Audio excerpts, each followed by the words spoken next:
আমানে টাকা আনতে আসতে আমানকে আর লোককে ধরে কি আর একটা মেয়ে ছেলেকে ধরে মারছে, মারার পরে একটা দরখাস্ত আমরা লিখতলি, দরখাস্তটা ও পুলিশের লোক লিখে আমাকে এখানে ছুঁড়ি দিচ্ছে। ছুঁড়ি দেওয়ার পর আমরা যখন ধরাধরি আমাকে করতে যাই তা না এইটা ইয়ে করলে কি পাইয়া আটি ব্যাপার টাকা আর সার্টিফিকেট একসঙ্গে দেওয়া হবে, কিন্তু এনে টাকার সার্টিফিকেট দেওয়ার কথা 15 দিন সই করে নিচ্ছে, 15টা হাজরা সই করে নিচ্ছে, 5টা হাজরার দাম দিচ্ছে, আর 15টা হাজরা যে দেওয়ার কথা সেটা কিন্তু দেয়নি। এখন আইসি কি কয় কি 5টা হাজরার দাম দিবা, তাহলে মানে যে আরো 15টা হাজরার দাম মানে কে দিবে? আমার তরফ থেকে খারাপ কিছু বলে থাকি তার জন্য আমি ক্ষমা চাইছি। ক্ষমা সুন্দর কিছু দেখে মায়ের কাছে অনুরোধ করছি, আমি ক্ষমা চাওয়ার জন্য আমি অনুরোধ জানাচ্ছি। পয়সাটা বুঝে নিতে চাইছি, আমাদের পয়সাটা দিয়ে দিলে আমরা চলে যাব।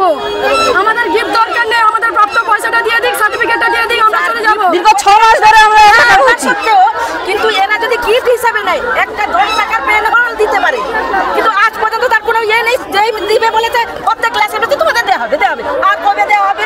4 ঘন্টা 10 মিনিট লেট হলে আবার ঢুকতেও দিত নি, ভিতরে লোককে চাবি লাগিয়ে দিতে হয়।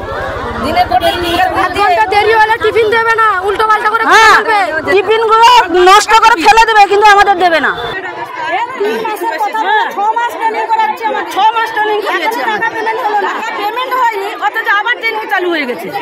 এসব কথা কি হচ্ছে আমরা কিছুই জানি না। আমাদের বলা হয়েছিল ট্রেনিং দেওয়া হয়েছে, 841 জনকে টাকা দেওয়া হবে, আজকে দেখা হয়েছে।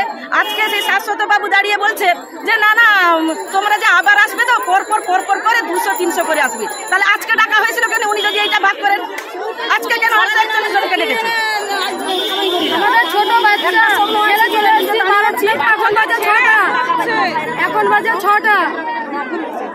আপনি গিয়ে আমাকেই বলুন।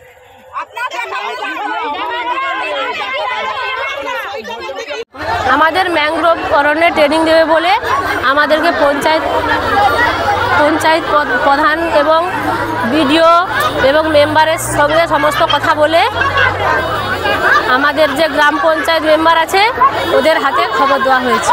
আর 3 মাস ট্রেনিংয়ের কথা বলে নিয়েছে, 6 মাস হয়ে গেছে। 3 মাস ট্রেনিংয়ের মধ্যে 5 দিনের কাজ করে 1625 টাকা দিয়েছে, এবং দুর্গাপূজার সময় শাড়ি দেওয়ার কথা ছিল, এরা এটা গিফট হিসাবে দেবে বলছিল ম্যাডাম। এটা নিয়ে এসেছিলো, কিন্তু বুদ্ধদার মারফত নিয়ে এসেছিলো, বুদ্ধদা আমাদের শাড়ি দেয়নি এবং টাকাও দেয়নি। দ্বিতীয় কথা, এখন আমাদেরকে পরীক্ষার শেষ, পরীক্ষা করা হয়েছে, পরীক্ষার পরে বলেছে রেজাল্ট বেরোবে, সার্টিফিকেট দেওয়া হবে এবং আর বাদবাকি টাকা দেওয়া হবে। টোটাল 6500 টাকার কথা হয়েছিল, 1625 টাকা পেয়েছি, আর বাদবাকি 4825 টাকা 75 টাকা 4875 টাকা এটা দেওয়ার কথা ছিল। ওরা আজকের আমাদেরকে 5 দিনে সই করেছে, 15 দিনের টোটাল 25 দিনে সই করেছে এবং টাকা দিয়েছে। আজকে নিয়ে এসেছিলো 1625 টাকা দেবে, 5 দিনে টাকা দেবে। এই নিয়ে গন্ডগোলটা আমরা করেছি।